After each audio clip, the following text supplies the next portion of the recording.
Oui, c'est bien. Ça commence Okay. et là. OK.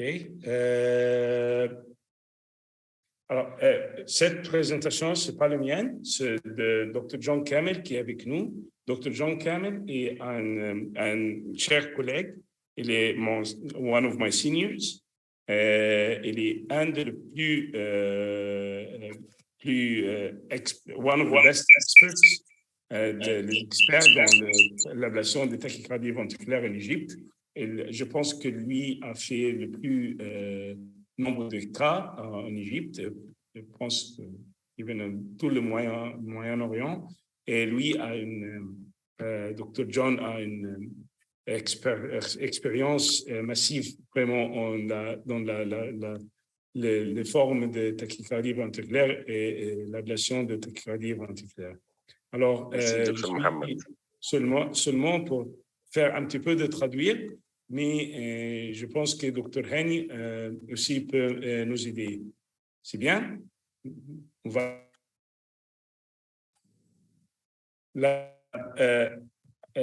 Alors, la première chose que nous avons deux types de tachycardie de TV.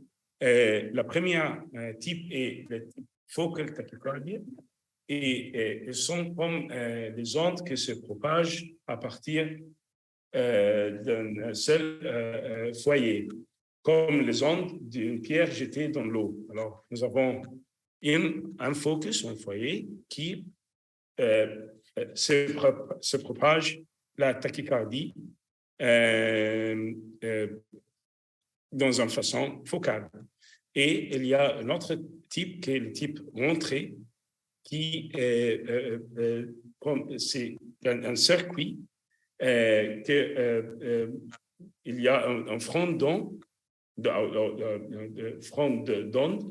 retard et front d'onde tout qui se circuit d'un à l'autre. Alors, c'est like a circuit qui chase state. Bien. La cartographie et la portion de la TV différente selon l'affection sous-jacente et les mécanismes. Oui, ça va. Hors du pays là, mais ça va.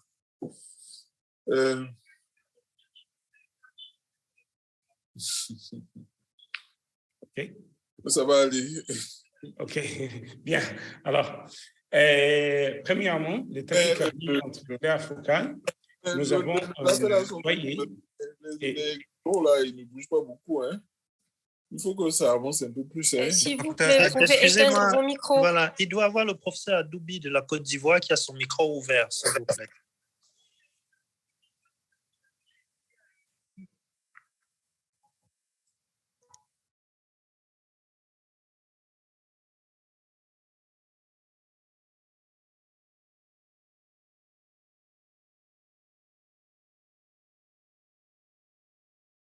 Okay. Vous pouvez m'entendre? Oui, on vous entend. Oui, on vous entend. Très bien. Alors, nous avons un focus qui se propage de tachycardie. Et si on fait un petit peu de mapping, on peut voir une chose qui est comme ça, sur l'ablation des distal poles of the ablation catheter, de l'ablation de cathètre de l'ablation. On peut voir un initial point, ou l'initial onde, qui plutôt que l'initiation de le QRS. Et si on fait de plus près et plus près, on peut voir la pointe, le foyer qui est le plus tôt. Et ce foyer est l'origine de la tachycardie. Et à ce point, on va voir un onde unipolaire qui est nettement négatif. Il n'y a pas une initial R. Et c'est parce qu'il y a parce que toute l'électricité passe away or passe far from ce point. Il n'y a pas d'électricité qui marche vers ce point. OK? Ça, c'est clair? Oui, oui. OK. Et à ce point-là est le point que nous voulons faire l'ablation. OK? En revanche, les tachycardies ventriculaires rentrées, il y a une zone un circuit et il y a un isthmus où l'électricité passe vraiment très lente et plus l'électricité se propage avec plus vitesse et plus ça fait un circuit et ça rentre une autre fois dans cette isthmus critique qui est selon les tachycardies, selon les ondes d'électricité, et puis ça marche une autre fois lentement, et puis une phase vite, puis une phase lente. Et ça se fait faire le fameux figure of 8. Il y a une figure de 8, pratiquement. Okay? Et la chose que Dr. John essaye de trouver est cet isthmus critique qui est fondamental pour cette tachycardie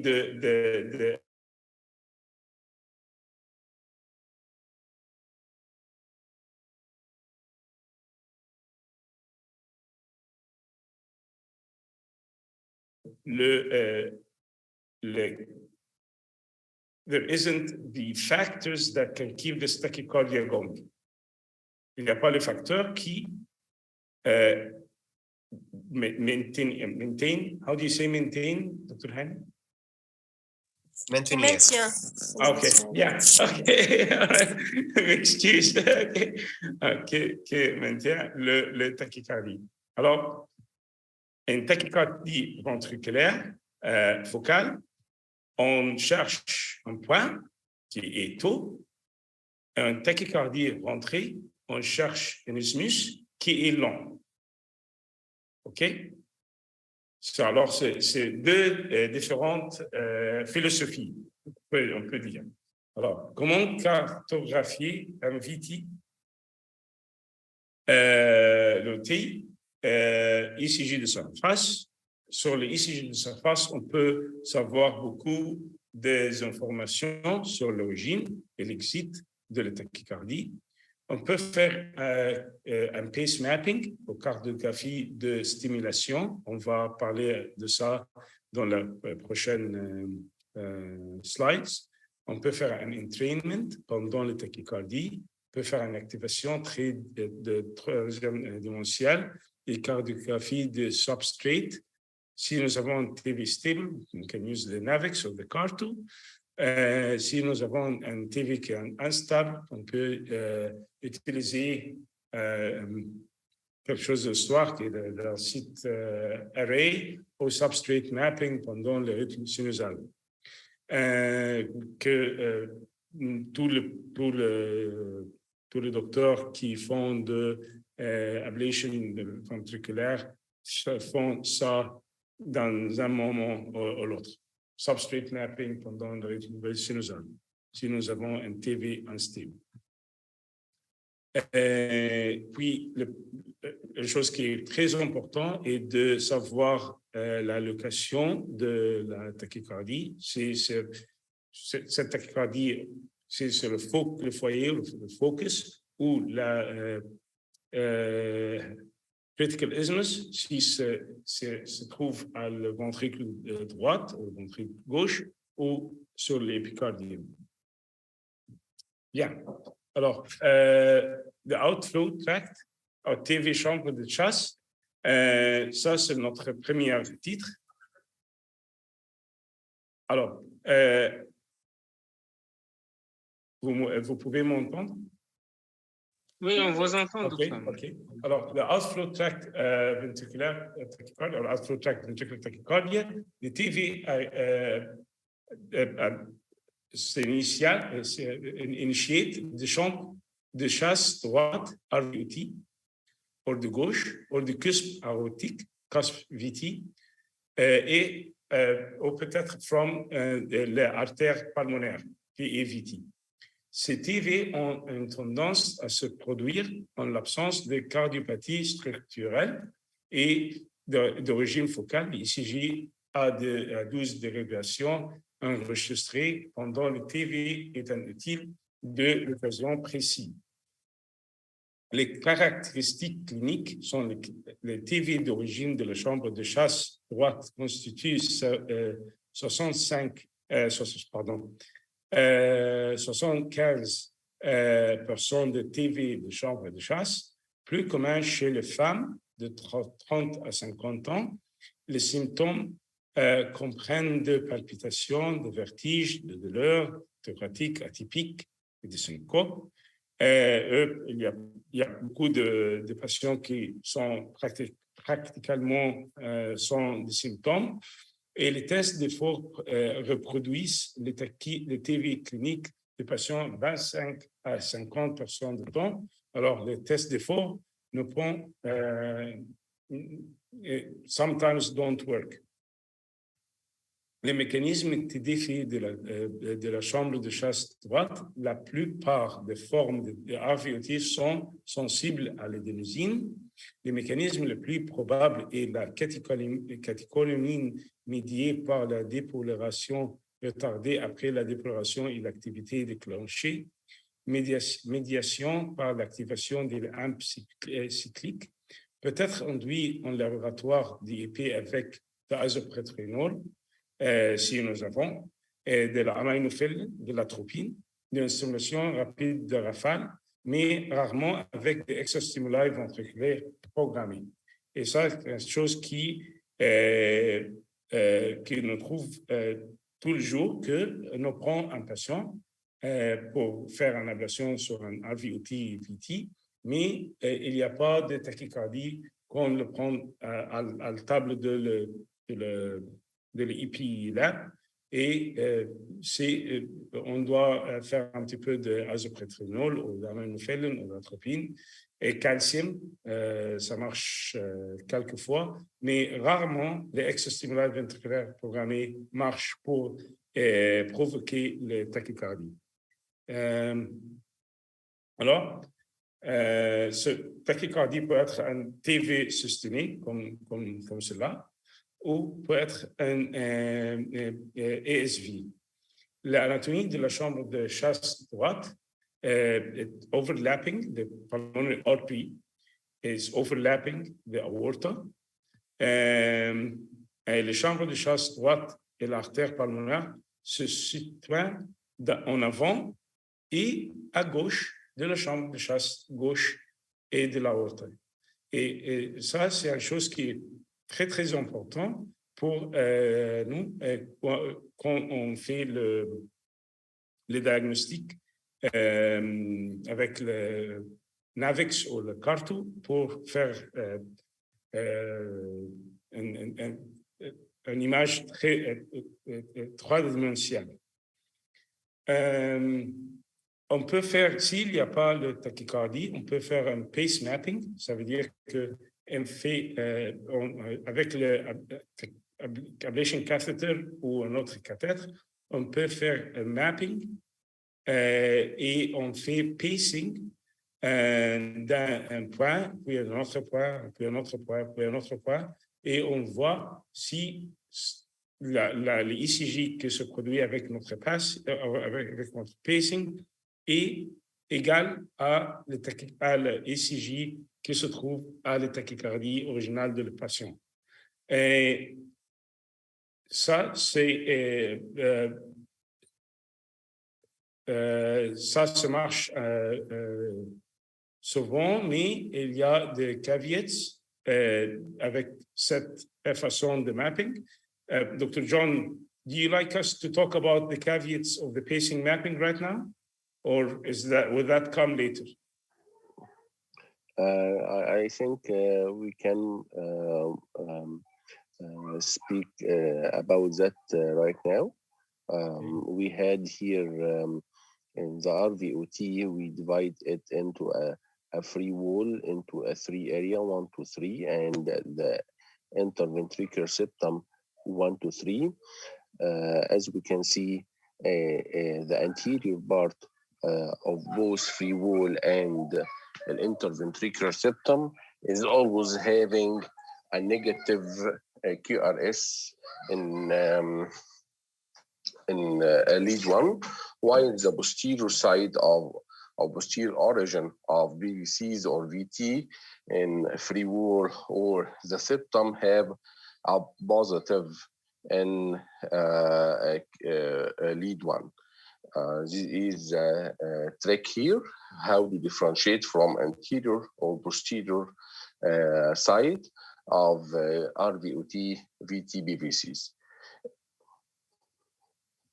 OK. Alors, qu'est-ce que Dr. John veut dire que quand on pace de l'intérieur au postérieur, on voit des échanges à la QRS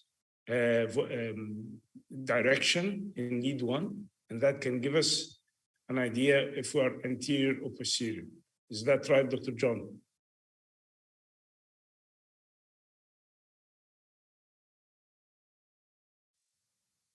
Okay.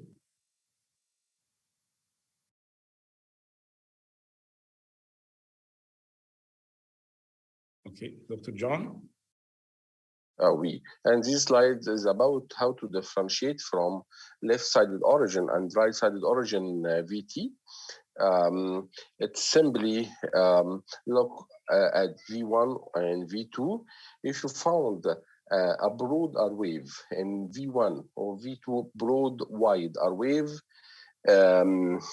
it gives you a clue that the VT or BVCs may easily come from left side. And actually, in actual world, they can measure what's called R wave RS duration index, which measure the R wave duration on the total QRS complex.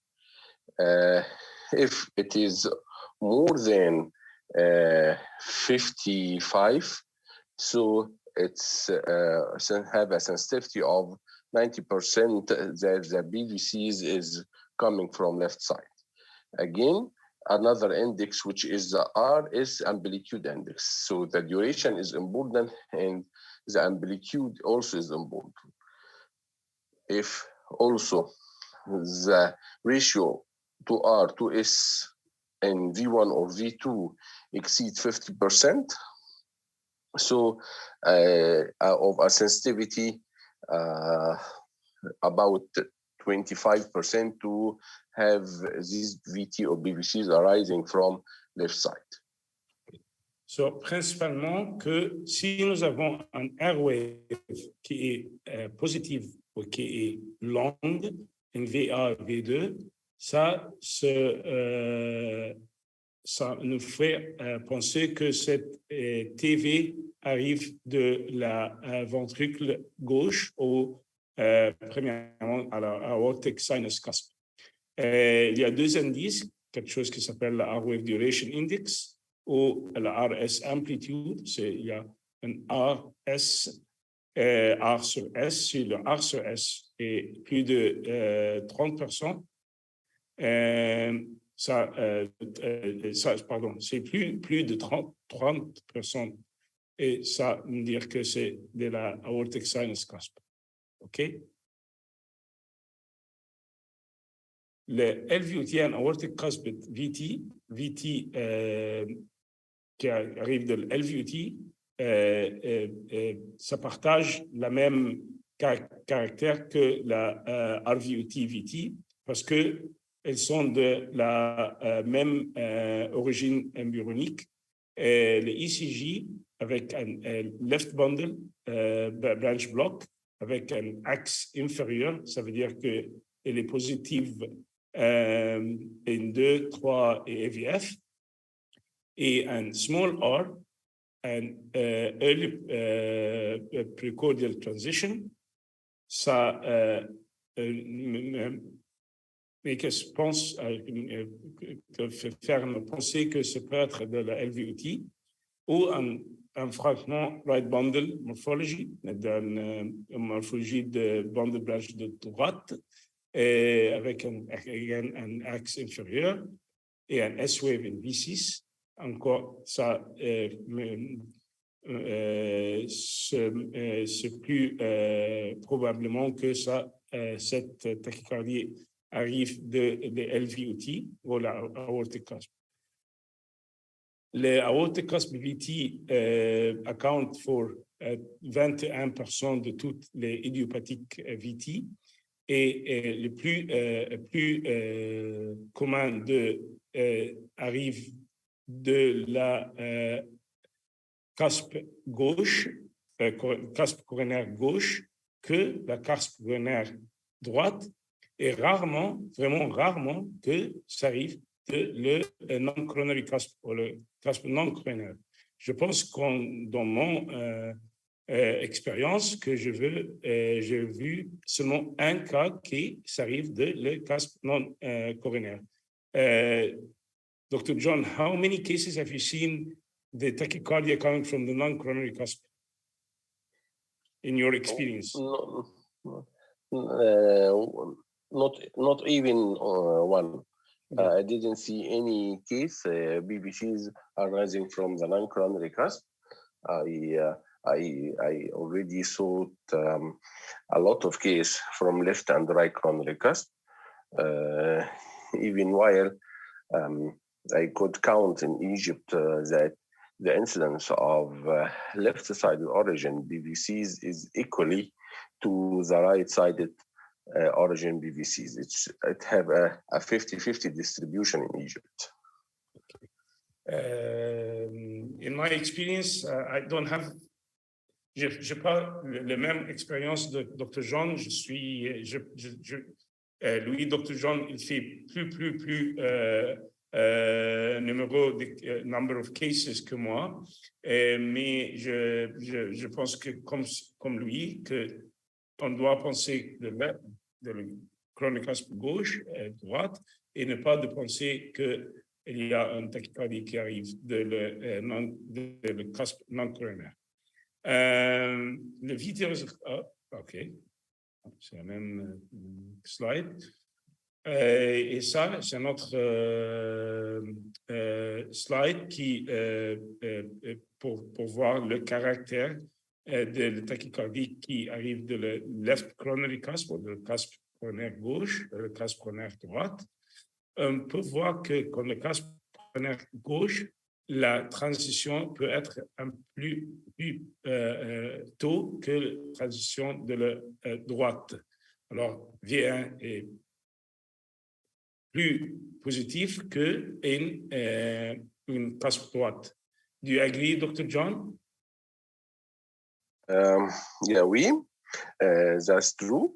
The only thing, another thing that the positivity of lead one and right coronary cusp is highlighted more than the positivity in lead one and left coronary cusp. Usually the left coronary cusp will show RS or even more negative complex in lead one, while the right coronary cusp VT usually have a two positive or mainly positive signal in lead one.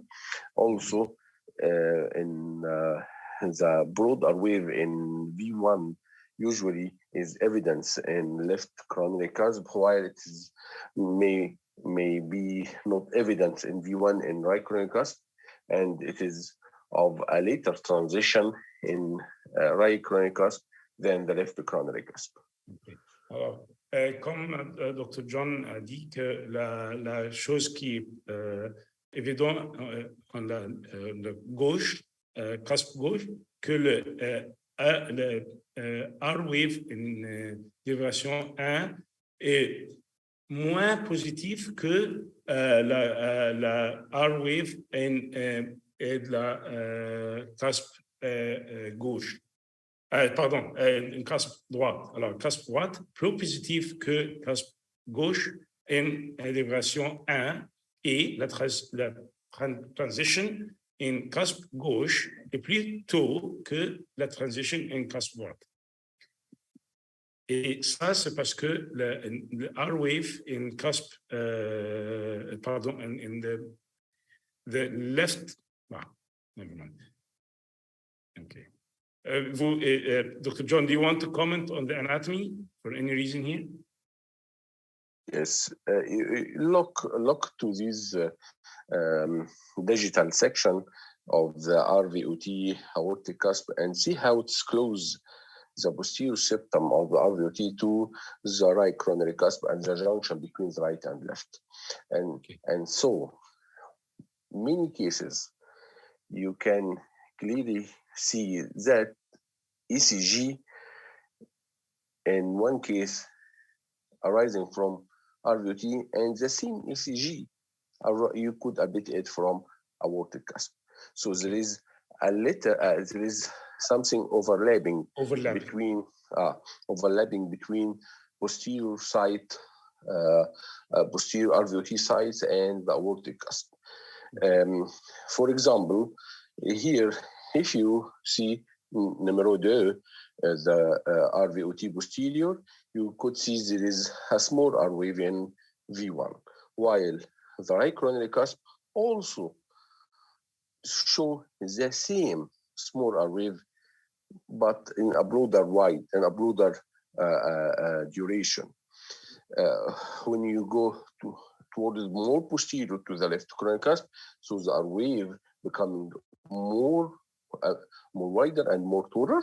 And lately, in aortomitral continuity or mitral valve BVCs, it's clearly that we have a right bundle like BVCs.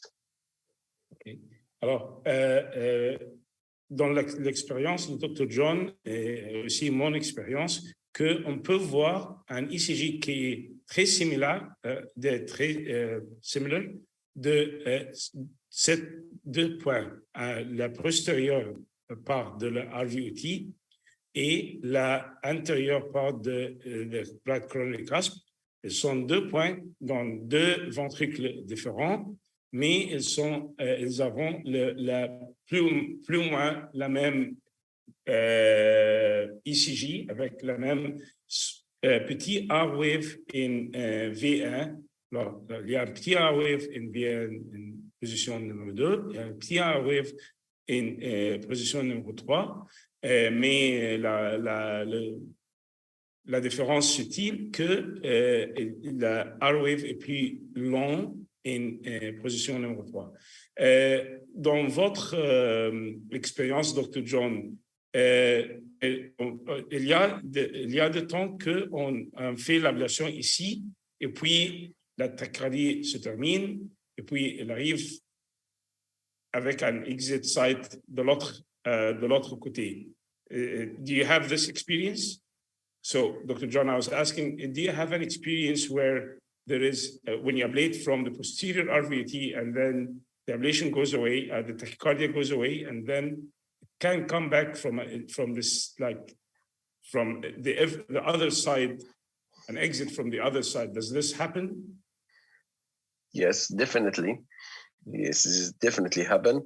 A lot of cases, because there is an epicardium between the posterior RVOT and the aortic cusp. This epicardium layer carry on blood vessel and carry on myocardial cell, which could arise, which make the focus for the BVCs. So when you ablate the exit on the posterior RVOT, so the access change posterior to the aortic cusp. Here is the cell or the myocardial filament may actually not present in either RVOT or the aortic cusp, which actually present in the epicardium in between. So when you ablate at the RVOT, it changes morphology and goes back to the aortic cusp. C'est clair?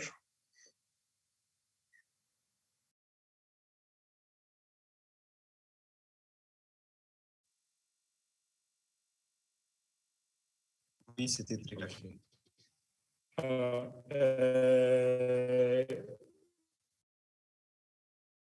Une autre fois, on peut avoir une tachycardie qui se sort la postérieure par RVOT, puis elle trouve un autre exit de la.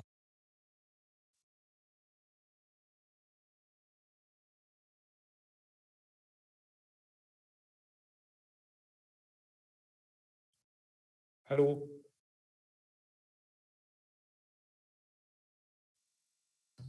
Je pense que le temps. Vous pouvez repartager si vous voulez. OK. Non, c'est ouvert. Partagez votre. Okay. Oui, please.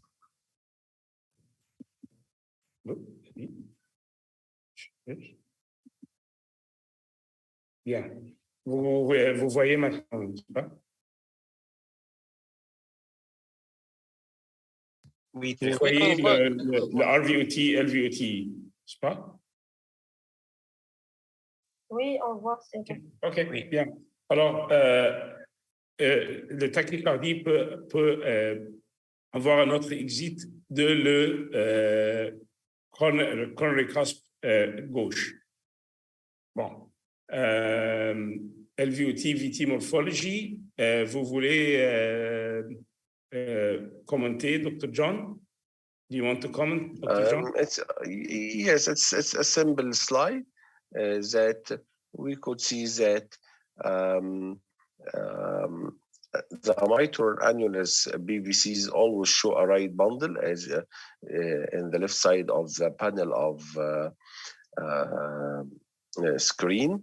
And when we go to aortomitral continuity, it has a QS or QR button in V1.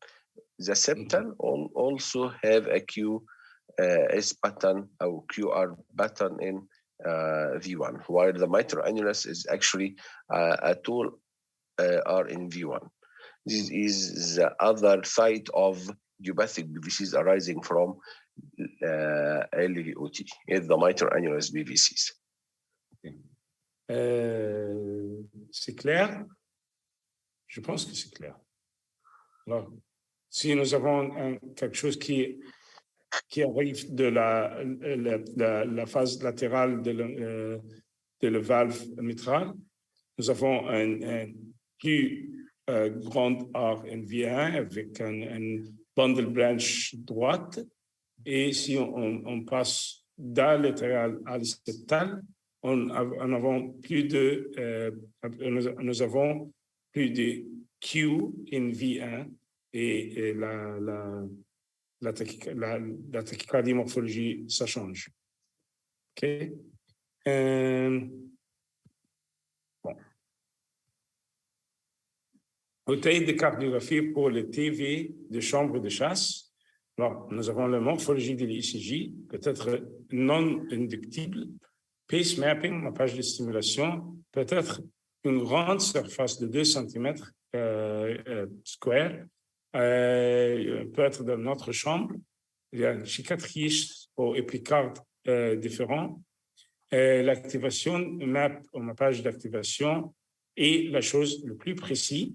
Elle reste sans succès, plus de sites de cartographie. Si le tachycardie ne termine pas et nous n'avons pas un bon activation mapping, ou mappage d'activation, on doit faire plus de sites de cardiographie et on peut essayer avec l'ablation différentes sources d'énergie. On peut voir ici, par exemple, un PVC, un ESV spontané, et avec la pace mapping, on peut essayer de provoquer un QRS qui est plus ou moins la même QRS que la ESV spontanée, mais c'est pas le cas dans toute l'ablation. Et la cause pour ça est parce qu'on peut faire une capture d'une grande surface de le myocardium. Alors, ce n'est pas très précis. Mais ça marche dans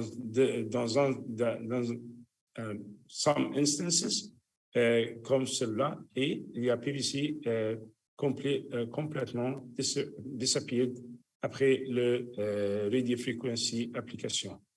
Alors, en conclusion, l'interprétation soigneuse de l'ECG et d'études de l'EPI pour localiser le site optimal d'ablation pour PT ne met généralement pas la vie en danger et peut être traité de manière conservatrice. Le système de cardiographie 3D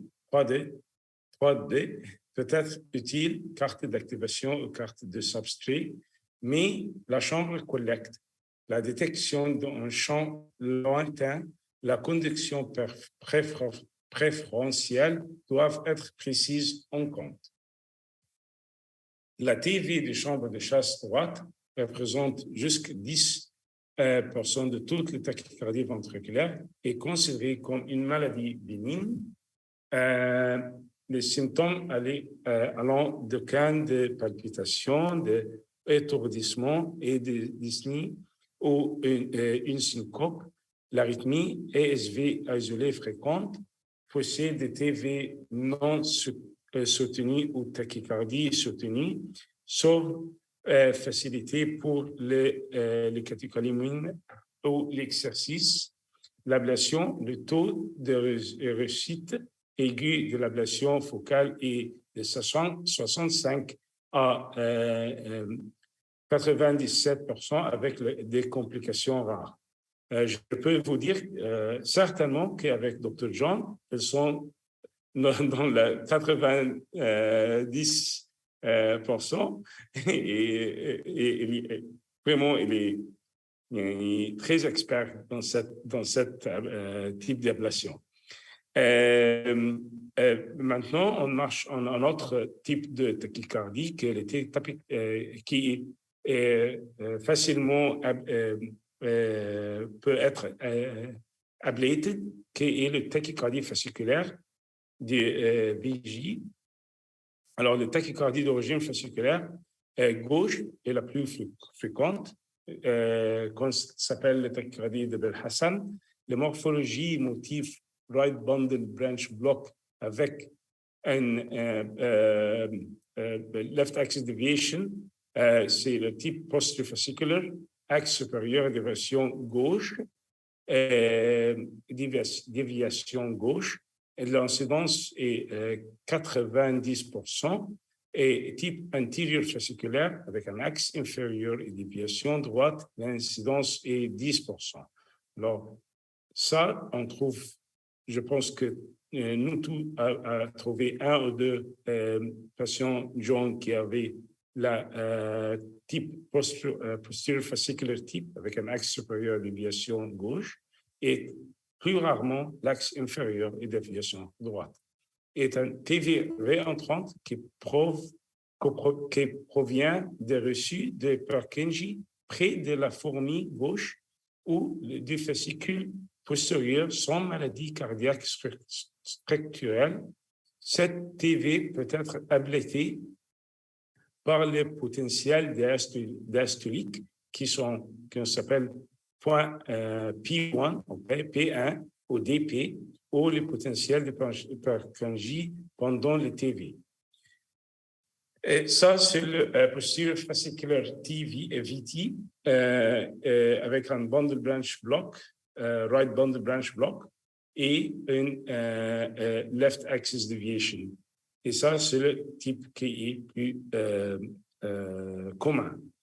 Les diastolic potential or Purkinje potentials sont early PP et late PP.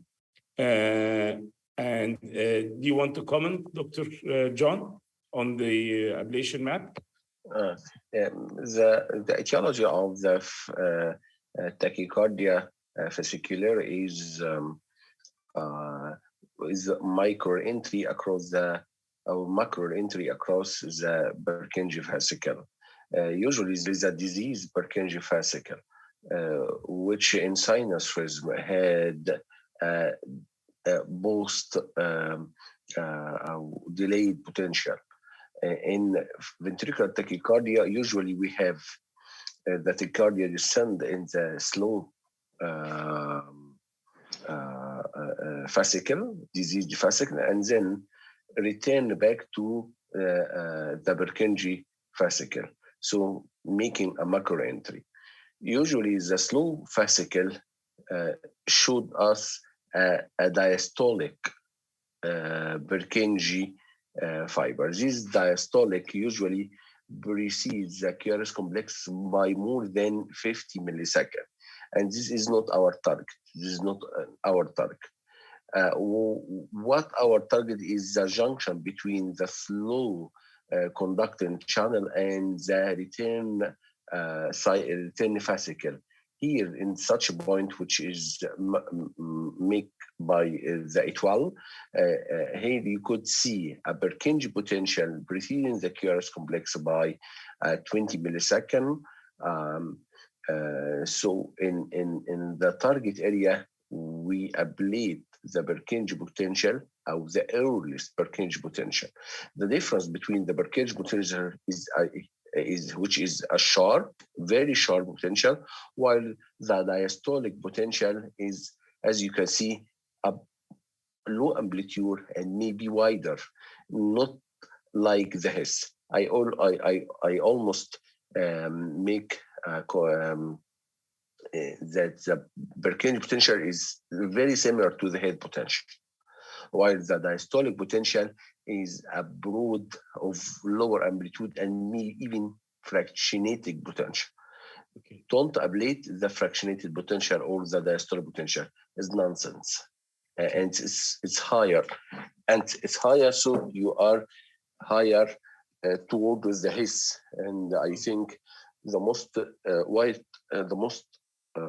important complication in ablation of fascicular tachycardia is you can go easily to go make an heart block if you ablate higher in the ventricle. So usually we ablate down in the ventricle to avoid the heart block.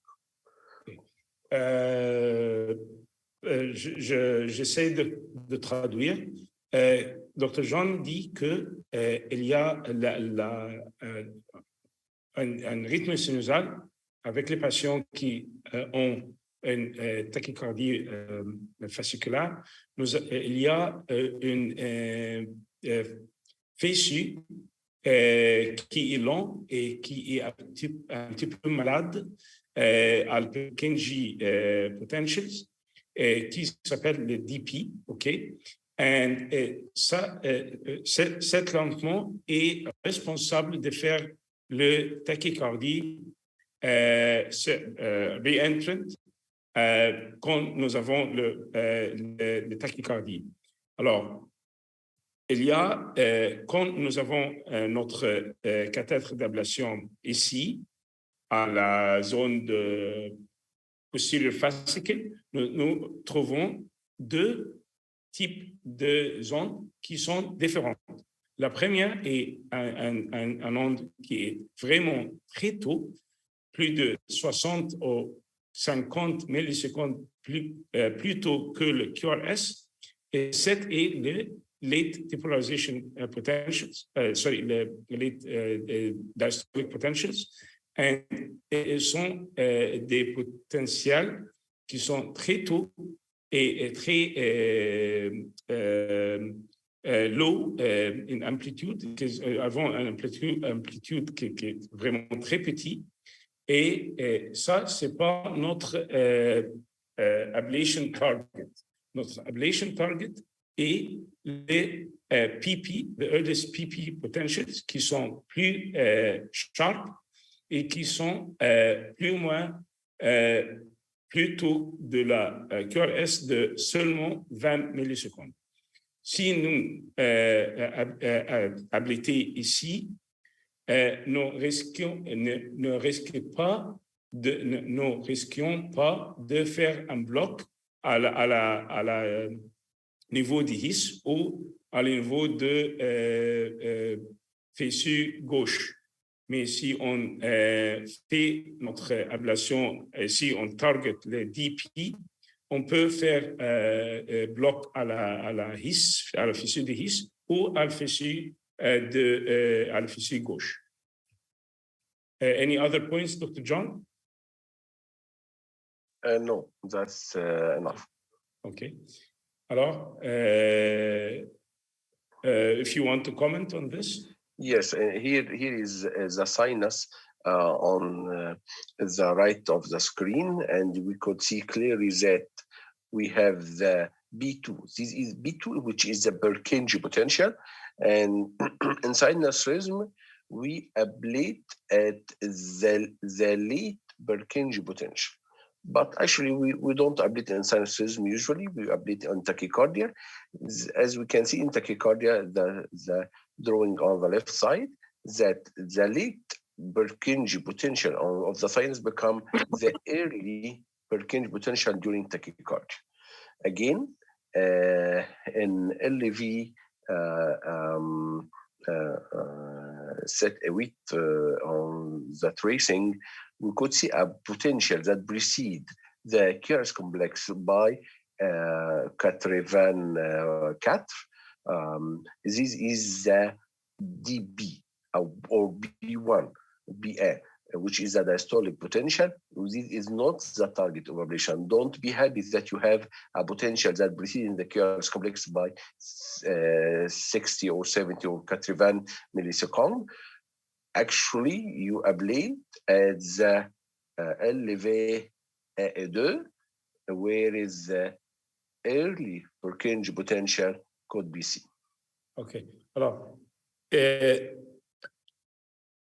en rythme sinusal, on peut voir le P2 qui est en retard et en tachycardie during the tachycardie, on peut voir deux types de potentiel. Le potentiel qui est très, très tôt, de moins de 80 millisecondes. Ça, c'est le DP et que Dr. John ne veut pas habiliter ici. Il veut habiliter à 7 points, LV1-2, que c'est vraiment la earliest, ou la plus tôt type de PP. Alors, si on peut voir ici, ça est le DP, tac, tac, tac, tac, et ça arrive à ce point-là qui est vraiment ce point ici.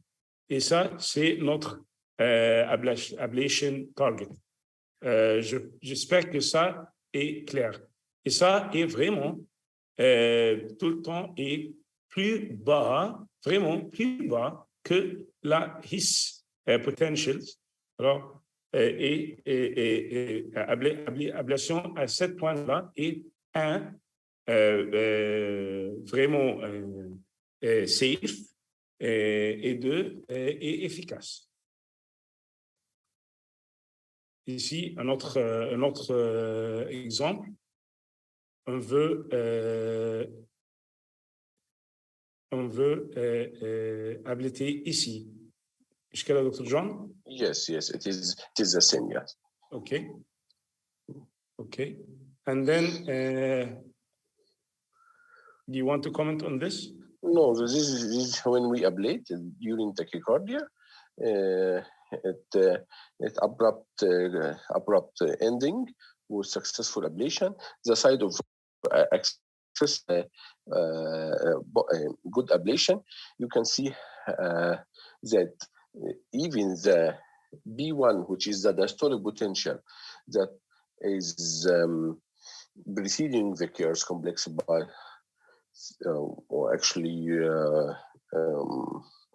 65 milliseconds become during sinus rhythm is beyond the Kear's complex by 150. This is the diastolic potential. Okay. Okay. So again, we are not ablating this, but we're ablating this. Nous ne voulons pas ablater ça, mais on voulons ablater cette onde. Et avec l'ablation, on peut voir que la tachycardie est terminée et la P1 sera plus tôt que d'avant. Okay. Yes. We another thing, Dr. Mohammed, we could ablate at the area of the diastolic potential, definitely, and the circuit will be stopped. But it's a higher risk for complete heart block. Okay. And I guess there is reported case definitely of heart block when you ablate at such point. Okay. Alors, Dr. John dit que on peut essentiellement ablater ici parce que elle est un part de le circuit. On peut ablater ici et ça termine le tachycardie, mais le risque de bloc est vraiment plus haut que si on ablétait ici. Aussi clair. OK. Je pense que ça, c'est la même chose. OK. TV du muscle papillaire. I guess, Dr. Mohammed, we can move in to the second big type of the VT ablation, which is scar-related VT. We already talk about idiopathic focal type, idiopathic reentrant type, and now the second type is the scar-related VT, which almost re-entry, either macro re-entry and even micro re-entry. It's common. It is the main cause of VT with structural heart disease, such as ischemic cardiomyopathy, dilated cardiomyopathy, ARVD, arrhythmogenic right ventricular dysplasia, and with congenital heart disease. So there is main principle for ablation of such tachycardia. We will explain in the next few slides. On marche maintenant à l'autre grand type de VT, qui est le substrate related TV, qui est essentiellement le plus quart de temps est une tachycardie rentrée. Et c'est le tachycardie de cardiomyopathie ischémique ou cardiomyopathie diastolique, dilatative, ou avec des congenital heart disease ou de dysplasie ventriculaire droite arrhythmogène. Tous ces types de cardiomyopathie avant et un substrate TV et qui est essentiellement de pathologie de rentrée. Les TV de substrate, on doit faire une localisation de la chambre et localisation de substrate de la maladie, identifier le circuit TV, VF, et le site potentiel de sortie de l'entrée de la TV ou le FV par activation, entraînement pendant le VT ou VF, si on peut, et substrait pendant le rythme sinusal, si en avant un VT qui est non soutenu ou est mal toléré par le patient. Détermination des cibles d'ablation est la chose la plus importante. La stratégie pour ablation de TV de substrat, si nous avons un TV qui est mappable, inducible, à l'identification des circuits de décision des techniques d'entraînement est la chose la plus importante pour faire une ablation efficiente. Si le TV est instable, on peut faire une cartographie de le substrat pendant le rythme sinusal et utiliser ça pour faire déduction d'où le TV se sort.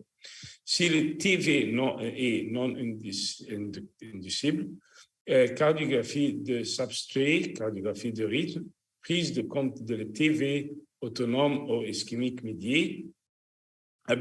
Si nous avons une ablation inefficace, on peut changer de source d'énergie, on peut essayer d'accentuer notre voltage droite, une crise droite. On peut faire ablation extensive origine épi ou intramurale. La localisation de TV par le ECG, si nous avons une morphologie de bande blanche de Fichy, bande blanche bloc, on pense right bande blanche bloc, on pense à la ventricule gauche. Si nous avons un bande blanche bloc gauche, on pense à un ventricule droite ou ventricule septal. L'axe supérieur et inférieur, si nous avons un axe supérieur, alors nous avons un VG inférieur ou VG supérieur. La transition précordiale, si nous avons une dominante A, position mitrale abasale, dominante S, position de l'apex antérieur. Si nous avons une concordance positive, on pense à l'anus mitral. Si nous avons une concordance négative, on pense à l'apex de l'EVG. Si nous avons un slurred wave, QRS plus large, onde Q de dérivation latérale, on pense à un PT de la ventricule gauche et si nous avons un onde A, PT de ventricule droite, mais on peut penser que ça a une épicardiale position. Ça est je pense que ça c'est le slide le plus important dans tout dans cette présentation, que est the isthmus and the entrance, the exit, the inner loop and the outer loop, and how we can entrain and make an assessment where est notre isthmus critique que nous voulons ablater. Dr. John, I leave this to you. Again, the entrainment technique, actually, we use it in about 10% of VT cases, because most of VT cases is associated with ischemic or dilated cardiomyopathy or ARVD, usually have a multiple morphology VT, usually have a big scar, usually have a rapid VT that causes hemodynamic compromise. So usually the entrainment technique is not the most anticipated strategy to work.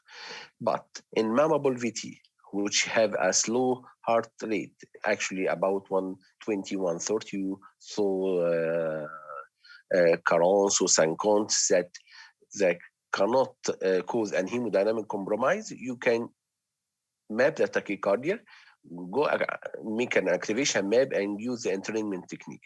The entrainment technique here is usually when you base at the site, first of all, you should have is the ECG of basing is concealed entrainment or manifest fusion. What's called concealed entrainment or concealed diffusion? That the ECG morphology of the basing is 12 of 12, like exactly the tachycardia. This is called concealed diffusion.